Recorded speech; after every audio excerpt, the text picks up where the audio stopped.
Jika kita berpikir bahwa perubahan besar hanya bisa terjadi lewat langkah besar, maka kita sedang melewatkan kekuatan sejati dari kebiasaan kecil yang konsisten.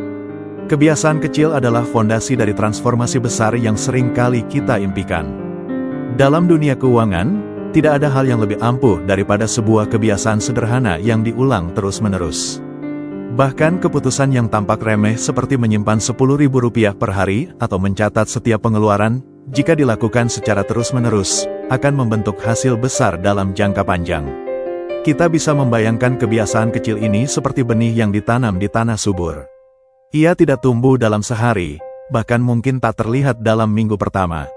Namun, dengan penyiraman yang teratur dan sinar matahari yang konsisten, benih itu akan menembus tanah, tumbuh menjadi tunas, dan perlahan menjelma menjadi pohon besar yang kokoh. Begitu pula dengan keputusan-keputusan keuangan harian kita. Meski kelihatannya sepele, mereka membentuk fondasi batin kita dalam menghadapi godaan konsumtif dan menentukan arah hidup finansial kita secara perlahan namun pasti. Di balik kebiasaan kecil tersembunyi kekuatan laten yang luar biasa, karena mereka tidak hanya memengaruhi saldo rekening kita, tetapi juga membentuk pola pikir kita. Mereka melatih kesabaran, membangun rasa tanggung jawab, dan memberi kita rasa kendali dalam dunia yang serba tak pasti. Setiap kali kita menunda pembelian impulsif, memilih memasak daripada makan di luar, atau memilih menabung daripada belanja, kita sedang meneguhkan satu suara dalam diri, bahwa kita memiliki kuasa atas hidup kita, bukan dikuasai oleh keinginan sesaat. Perubahan besar bukanlah hasil dari satu lompatan besar, tetapi dari langkah-langkah kecil yang dilakukan terus-menerus, meski tidak dilihat orang lain, meski tidak dipuji, dan meski terasa membosankan. Langkah-langkah kecil ini seperti ritme detak jantung kehidupan finansial yang sehat, tidak mencolok, tapi vital. Seringkali kita meremehkan keputusan-keputusan kecil karena tidak menghasilkan hasil instan. Namun, justru karena konsistensilah, mereka bekerja dalam diam. Bayangkan saja, satu langkah kecil setiap hari akan membawa kita lebih jauh dibanding satu lompatan besar yang hanya dilakukan sekali. Dan saat orang lain sibuk mencari rahasia besar, kesuksesan finansial, mereka yang tekun menjaga kebiasaan kecil sudah lebih dulu sampai di garis tujuan. Itulah inti dari kebiasaan kecil, mereka tidak glamor, tidak viral, dan tidak dramatis. Namun dampaknya abadi, karena bukan hanya mengubah saldo tabungan, tapi juga membentuk cara berpikir dan disiplin hidup yang akan menjadi warisan jangka panjang kita kepada diri sendiri dan generasi selanjutnya. Kebiasaan kecil ini ibarat tetesan air yang secara perlahan mengukir batu.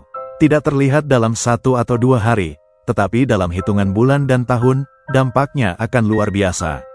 Bahkan, kebiasaan ini bekerja secara diam-diam, tanpa sorotan, tanpa panggung, tetapi membentuk kehidupan yang tahan uji waktu. Tetesan air itu lambat, nyaris tak terdengar, namun ia konsisten. Dan dalam konsistensi, tercipta perubahan besar yang tak bisa dilakukan oleh semburan besar yang hanya datang sekali lalu menghilang. Banyak orang mengejar strategi cepat kaya, berharap hasil instan dari pasar saham atau investasi daring. Mereka sibuk mencari informasi paling baru, paling canggih, dan paling cuan. Namun, dalam pengejaran itu, mereka sering lupa bahwa sistem yang paling stabil adalah sistem yang bisa diulang dengan mudah, bahkan saat kita sedang tidak dalam kondisi terbaik. Mereka lupa bahwa ketekunan yang sederhana dan sistematis seringkali lebih unggul dari segala bentuk trik cepat yang hanya bersifat sesaat. Sistem yang baik bukanlah yang membuat kita bergantung pada motivasi tinggi atau keberuntungan sesaat, melainkan sistem yang tetap bisa berjalan ketika kita lelah, sibuk, atau tidak terlalu termotivasi. Bayangkan seorang atlet yang hanya berlatih ketika sedang semangat, mustahil mencapai performa terbaik. Disiplin yang menghasilkan keunggulan tidak dibangun dari dorongan semangat sesaat, melainkan dari kebiasaan yang dijalani bahkan ketika kondisi emosional sedang tidak mendukung. Begitu pula dalam keuangan, kita butuh rutinitas yang bisa berjalan bahkan dalam hari-hari paling berat sekalipun. Saat tubuh lelah, pikiran kusut, atau dunia terasa terlalu sibuk, sistem yang telah terbangun tetap menjadi penyangga keputusan yang bijak. Kita tidak bisa berharap selalu berada dalam kondisi prima. Terkadang kita stres, lelah, atau sibuk dengan masalah lain. Justru pada momen-momen itulah, sistem keuangan yang sudah dirancang jauh hari sebelumnya menjadi seperti rem otomatis dalam mobil, bekerja tanpa kita harus sadar sepenuhnya. Inilah mengapa otomatisasi menjadi begitu penting. Ketika kita terlalu letih untuk berpikir, sistem yang telah disiapkan jauh hari akan menjaga kita dari keputusan buruk. Debit otomatis ke rekening tabungan, potongan rutin untuk investasi, hingga pengingat anggaran bulanan bukanlah tindakan sepele. Mereka adalah pondasi sistem yang tahu betul bahwa manusia tidak selalu konsisten. Maka ketika tekad goyah, sistem yang menjaga. Ketika lupa, sistem yang mengingatkan. Ketika malas, sistem yang tetap berjalan. Karena pada akhirnya, kestabilan keuangan bukan hanya tentang seberapa hebat strategi kita, tetapi seberapa tahan sistem kita menghadapi naik turunnya emosi dan situasi hidup sehari-hari. Sebuah strategi hebat bisa runtuh jika harus dijalankan dengan kemauan tinggi setiap hari. Namun sistem sederhana yang tahan terhadap fluktuasi psikologis akan bertahan dan bahkan berkembang. Dan dalam dunia finansial, mereka yang mampu bertahan dalam waktu panjang, bukan yang paling cerdas atau paling agresif, adalah yang pada akhirnya keluar sebagai pemenang. Kemampuan sebuah sistem untuk bertahan dalam kondisi yang tidak ideal adalah tolak ukur sejatinya. Sistem yang hanya berjalan di musim baik, akan mudah runtuh di musim badai. Maka kuncinya bukan membuat sistem yang rumit dan canggih, tetapi sistem yang sederhana, manusiawi, dan tahan banting. Sistem yang memahami bahwa kita bukan makhluk sempurna yang selalu rasional, tetapi manusia biasa yang butuh pengaman saat kita sedang tidak dalam performa terbaik kita. Selain itu, sistem yang baik bersifat otomatis dan tidak terlalu mengandalkan kehendak sadar. Karena, seperti yang kita tahu, manusia mudah tergoda. Kita mudah lupa, maka strategi finansial terbaik bukanlah yang paling kompleks, tetapi yang paling tahan terhadap kelemahan manusia. Dan hanya sistem yang sederhana, dapat diulang, dan tidak butuh keputusan sulit tiap hari, yang mampu menciptakan daya tahan itu. Dengan sistem seperti ini, kita tidak perlu sempurna. Kita hanya perlu bertahan. Karena dalam dunia finansial, mereka yang mampu bertahan adalah mereka yang akan menang dalam jangka panjang. Inilah keunggulan dari kebiasaan kecil yang sederhana, ia tidak membutuhkan kondisi ideal. Ia hanya butuh ruang untuk bertumbuh, dan waktu akan melakukan sisanya. Dalam dunia yang cepat dan gemerlap, kebiasaan kecil terasa lambat dan membosankan. Tapi justru karena itulah mereka menjadi kekuatan tersembunyi yang bekerja melampaui ekspektasi. Mereka bukan hanya strategi finansial, melainkan gaya hidup. Dan gaya hidup yang dibangun dari disiplin mikro akan menciptakan kebebasan makro dalam jangka panjang. Jika kita telah lebih dalam, kebiasaan kecil ini bekerja seperti akar pohon. Ia tidak terlihat dari luar, tidak menimbulkan kekaguman instan, tapi tanpa akar, pohon tidak akan mampu berdiri saat angin datang. Kebiasaan kecil adalah akar-akar yang menopang keputusan besar kita. Mereka memberi stabilitas, kedalaman, dan daya tahan terhadap tekanan dari luar. Bahkan dalam dinamika kehidupan yang penuh gangguan, kebiasaan kecil mampu menjadi jangkar yang menjaga kita tetap terhubung pada tujuan jangka panjang. Ketika kita mulai merasa hilang arah atau kehilangan semangat, kebiasaan kecil itu tetap berjalan. Ia menjadi semacam pengingat diam bahwa kita sedang bergerak, meski pelan, ke arah yang benar. Yang menarik, kekuatan kebiasaan kecil juga terletak pada efek domino yang mereka ciptakan. Satu kebiasaan baik yang dilakukan dengan konsisten bisa memicu kebiasaan baik lainnya. Misalnya, ketika kita mulai mencatat pengeluaran harian, kita menjadi lebih sadar saat belanja. Kesadaran itu membuat kita lebih selektif, yang pada akhirnya mendorong kita untuk belajar lebih banyak tentang cara mengelola uang. Dari satu titik kecil, terbuka jalan ke arah transformasi menyeluruh. Dan yang paling indah, kebiasaan kecil adalah hal yang bisa dilakukan oleh siapapun, dimanapun, kapanpun.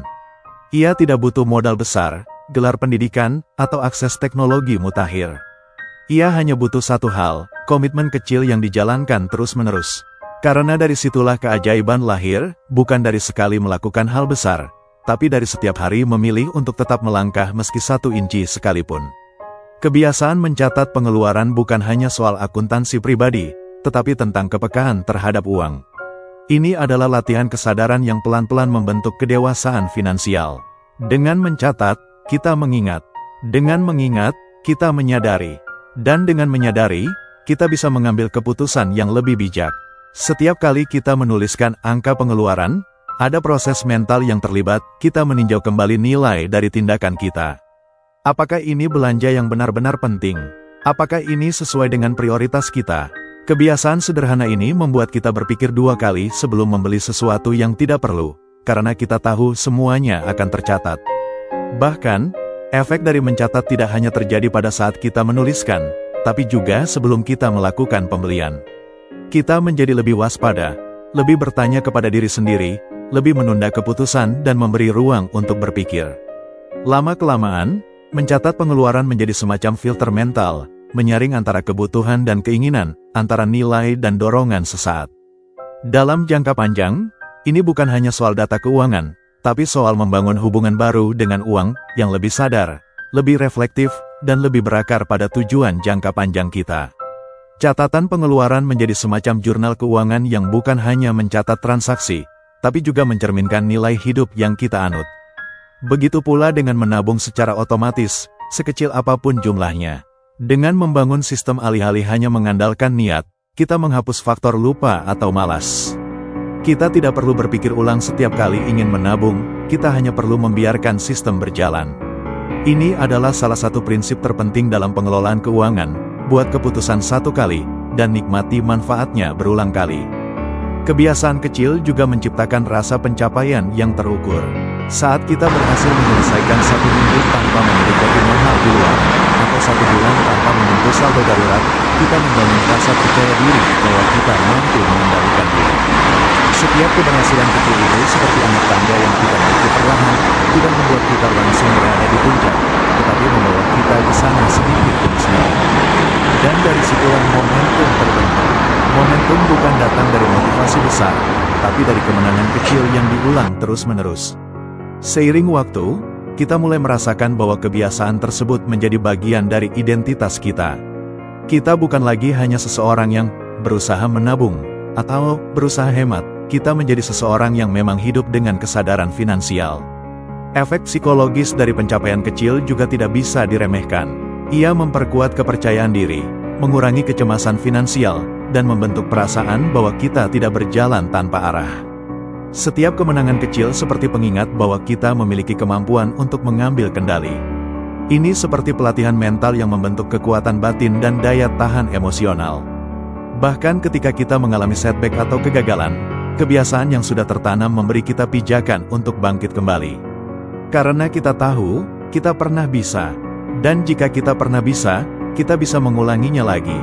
Setback pun menjadi bagian dari proses, bukan akhir dari perjalanan. Kita mulai melihat kegagalan bukan sebagai musuh, tetapi sebagai sinyal untuk menyesuaikan strategi dan kembali melangkah. Kemenangan kecil ini juga memberi rasa aman. Dalam ketidakpastian hidup, memiliki satu aspek yang bisa kita kendalikan, walau sekecil menyimpan uang receh ke dalam toples setiap malam, membangun stabilitas psikologis. Dari sinilah kita menyadari bahwa perubahan besar tidak harus selalu bersifat revolusioner. Ia bisa dimulai dari tindakan yang nyaris tidak terlihat, tetapi jika diulang cukup lama, membentuk karakter yang kokoh dan sistem keuangan yang tangguh. Di tengah dunia yang menuntut hasil instan dan membandingkan kesuksesan dalam ukuran besar, bab ini mengingatkan bahwa perubahan sejati dibangun dalam diam, dari keputusan kecil, konsistensi harian, dan rasa bangga terhadap capaian yang seringkali tidak dilihat orang lain. Bahkan dalam dunia investasi, prinsip kebiasaan ini berlaku. Strategi dollar cost averaging, yaitu investasi dalam jumlah kecil secara berkala, lebih efektif bagi banyak orang dibanding mencoba timing pasar. Karena kita tidak perlu menebak-nebak kapan saat terbaik membeli. Kita hanya perlu konsisten. Keindahan dari strategi ini terletak pada kesederhanaannya. Saat kita berinvestasi secara rutin, kita juga sedang membentuk hubungan emosional yang sehat dengan pasar. Kita tidak lagi terlalu panik saat harga turun atau terlalu euforia saat harga naik, karena kita tahu, ini adalah bagian dari perjalanan panjang. Dalam setiap penurunan, kita membeli lebih banyak unit dengan nilai yang sama. Dalam setiap kenaikan, nilai portofolio kita tumbuh. Strategi ini juga membebaskan kita dari kelelahan mental yang datang dari terlalu sering mengecek pasar, mencoba menganalisis grafik, atau meramal berita ekonomi global.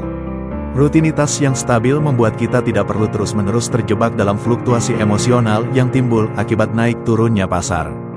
Kita menjadi investor yang tenang, bukan penjudi yang gelisah.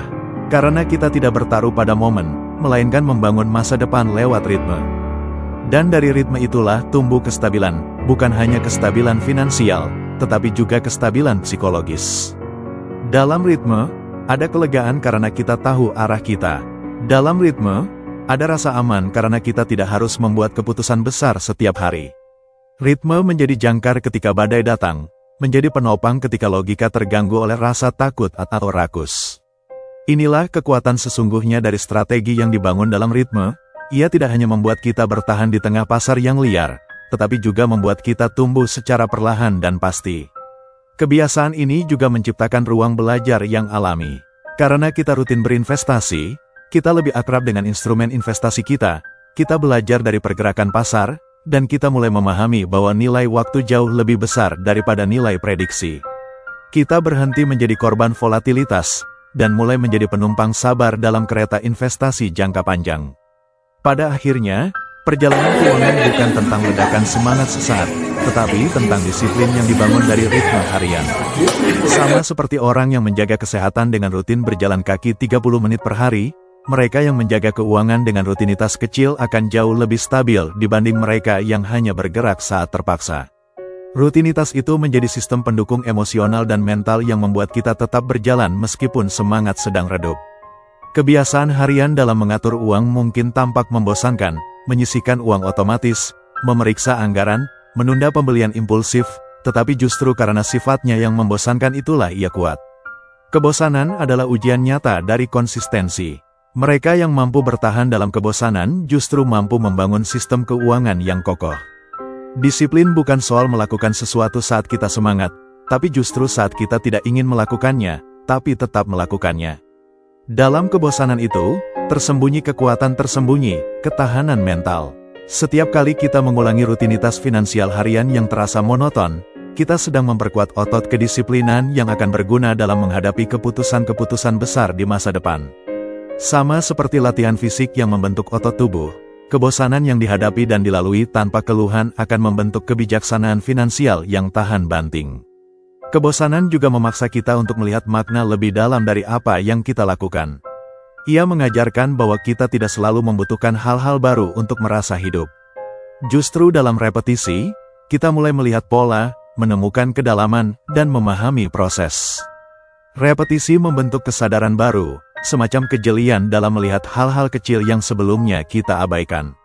Dari situlah muncul penghayatan. Maka saat kita mencatat pengeluaran setiap malam atau menyisihkan uang di awal bulan, jangan anggap itu sebagai kewajiban yang hambar. Itu adalah bentuk cinta pada diri sendiri di masa depan. Sebuah pengorbanan kecil hari ini demi kehidupan yang lebih tenang esok hari.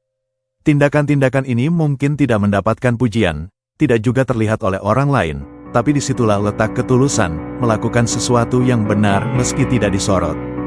Bukti bahwa kita peduli, bahwa kita berusaha menciptakan kehidupan yang stabil dan aman.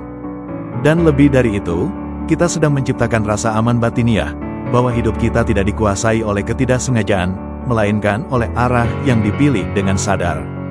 Tak hanya itu, kebiasaan harian juga mengasah fokus kita terhadap hal-hal yang benar-benar penting.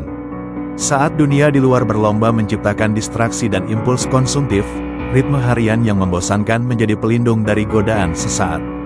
Kita belajar membedakan antara keinginan dan kebutuhan, antara investasi jangka panjang dan kepuasan instan. Kebosanan justru membimbing kita untuk bertanya lebih dalam, apa yang benar-benar penting dalam hidup kita? Dan seperti yang sering terjadi dalam hidup, hal-hal paling bermakna datang dari proses yang paling tenang dan diam. Tidak ada sorak-sorai saat kita berhasil melewatkan seminggu tanpa jajan kopi kekinian, atau ketika kita berhasil menunda upgrade gawai yang sebenarnya belum perlu. Tapi dalam diam itulah, kita sedang membangun kekuatan. Dalam kebosanan itu, kita sedang menanam akar. Dan ketika waktunya tiba, kita akan memetik hasil dari kebiasaan kecil yang tak pernah menyerah, meski tak pernah disorot. Ritme harian ini juga memberi kita ruang untuk tumbuh. Saat kita berlatih kesadaran dan pengulangan, kita mulai memperhatikan detail kecil dalam perilaku keuangan kita yang sebelumnya tidak kita sadari. Kita menyadari pola pengeluaran yang berulang, alasan dibalik pembelian, dan dinamika emosi yang muncul saat kita menyentuh uang. Dari sinilah muncul kecerdasan finansial sejati, yang tidak datang dari seminar mahal atau aplikasi canggih, melainkan dari kebiasaan sehari-hari yang jujur dan reflektif. Bab ini adalah pengingat yang dalam, jangan pernah remehkan kekuatan kebiasaan kecil. Karena di balik hal-hal yang tampak sederhana, tersimpan kekuatan transformatif yang luar biasa. Dalam setiap tindakan berulang yang kita lakukan sehari-hari, ada arah yang sedang dibentuk, nilai yang sedang ditanamkan, dan fondasi yang sedang diperkuat. Kebiasaan kecil adalah cara hidup berbicara pada masa depan. Mereka adalah janji-janji diam yang kita buat untuk diri sendiri, bahwa kita memilih untuk bergerak ke arah yang kita yakini benar, meski perlahan, meski tanpa sorotan. Dan dalam arah yang konsisten, tersimpan masa depan yang stabil. Seperti sungai yang mengikis batu, perubahan besar terjadi bukan karena kekuatan sesaat, tapi karena ketekunan yang tidak menyerah. Maka saat kita merasa langkah kita terlalu kecil untuk berarti, ingatlah, arah lebih penting daripada kecepatan.